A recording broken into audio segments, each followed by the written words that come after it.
Good afternoon.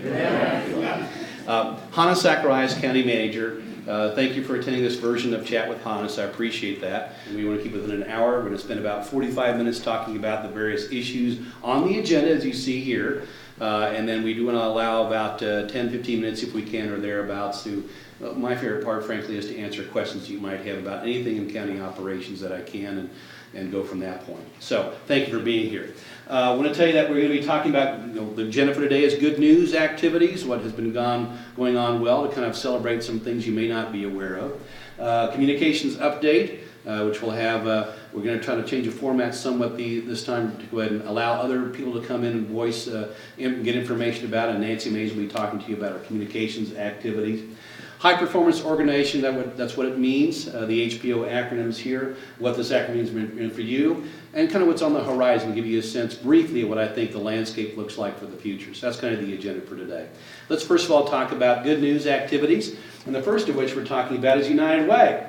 United Way, we're still developing the results that are coming out from United Way, but we have had more contributors, as I understand it, this year than in last year, and we hope to go and exceed $123,000 that we did last year as well. We're optimistic about that. The books closed, if you will, last Friday, so I don't have the final numbers for you, but we're working on to get those numbers, and if it's really good news, I don't want to steal their thunder anyway, but I want to say thank you for being part of that activity. We indeed are the largest contributor in the metro area from the government sector, so there's a huge amount of cash that we give for United Way, and I appreciate people giving generously and making that a very successful program for us.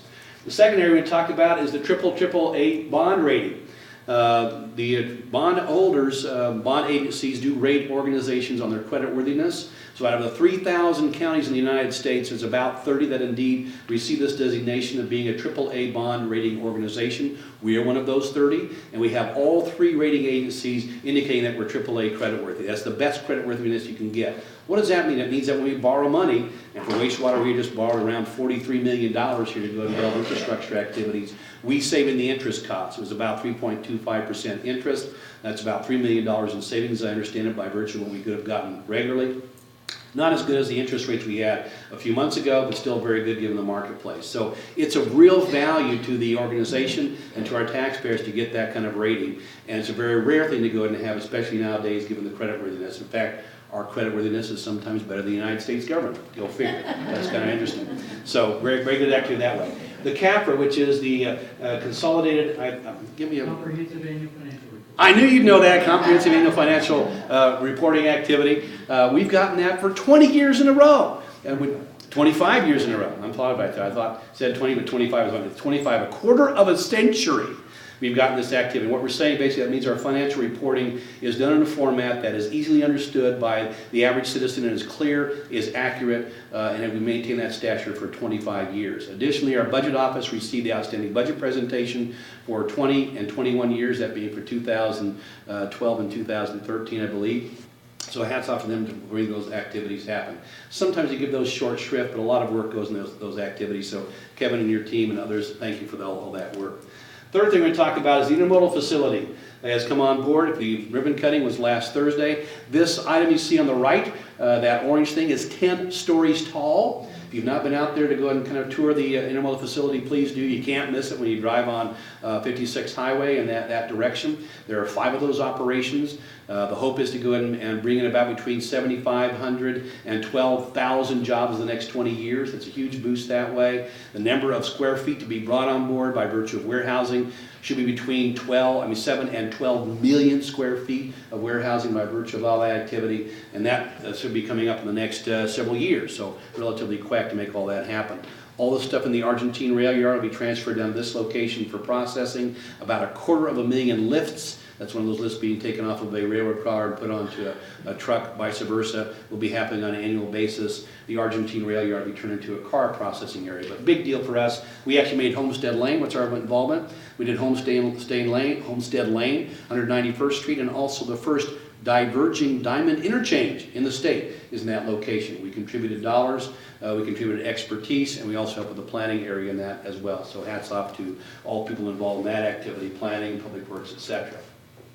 Next on wastewater. The National Environmental Health Association Sustainability Award goes to wastewater, one of the few projects in the country. What have we done? We basically have taken our fats, oils, and grease that come from various restaurants, put them into this facility. It then gets heated up and is turned into methane gas that then turns generators to go and make electricity. We plow back into the department about $250,000 annual savings from that activity. So hats off to wastewater, everybody else kind of working those activities. Very good. Johnson County Museum. It was nominated for a 2013 Visitor's Choice Award from the Kansas City Convention and Visitors Association. They listed 5, or the top 5, who were behind some of those noteworthy activities would be, and this is done by those actually go and actually attend those facilities. They'll be behind the World War I Museum, the Truman Library, those sort of things were number 5 on that list. First time we've made that list in the metro area. Quite a feat for our small relative museum to go in that kind of prominence. If you've not seen the Johnson County Museum of History, please see it. It's a treasure. Open, I believe, on Saturdays as well. Go by and look at it. The Monet Garden we wanted to bring up as well. Monet Garden and the Overland Park Arboretum, the Johnson County Master Gardeners activity through our Extension Council helped design, build, and maintain that garden, which is listed as one of the top 10 gardens in North America by Yahoo. One of the top 10 gardens in America. So if you haven't seen that activity, great sculpture there as well. From Monet's there, painting as far as that's concerned. You should go out and go there and look at that. It really is a phenomenal place. So those are things that we've been about the last several months. We're going to try to give you those sort of things on a regular basis, but hats off to our organization for making some meaningful contributions to our community.